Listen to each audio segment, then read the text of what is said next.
कोल्हापूर महानगरपालिकेमध्ये सध्या पदाधिकाऱ्यांमध्ये केबिनसाठी चढाओढ सुरू झाली आहे।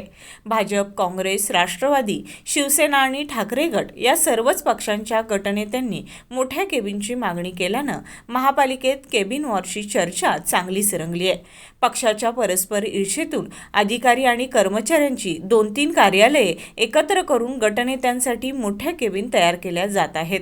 यामुळे आधीच केबिन अभावी काम करणाऱ्या उपायुक्त आणि अतिरिक्त आयुक्त दर्जाच्या अधिकाऱ्यांची मोठी अडचण झाली आहे। भाजप, काँग्रेस आणि राष्ट्रवादी या पक्षांनी आपल्या नगरसेवकांच्या संख्येचा दाखला देत मोठ्या केबिनचा आग्रह धरला आहे। याआधी भाजपसाठी असलेल्या केबिनवर राष्ट्रवादीने ताबा घेतल्याची चर्चा होती, मात्र अखेर ती केबिन भाजपलाच देण्यात येणार असल्याचं स्पष्ट झालं आहे। दरम्यान विरोधी पक्षनेते तसेच सभागृह नेत्यांनाही केबिन देण्याचा निर्णय झाल्यानं प्रशासनावर अधिक ताण आला आहे। काही पक्षांनी अतिरिक्त आयुक्तांच्या केबिनजवळील कार्यालये एकत्र करून देण्याची मागणी केल्यानं कर्मचाऱ्यांमध्ये तीव्र असंतोष पसरला आहे।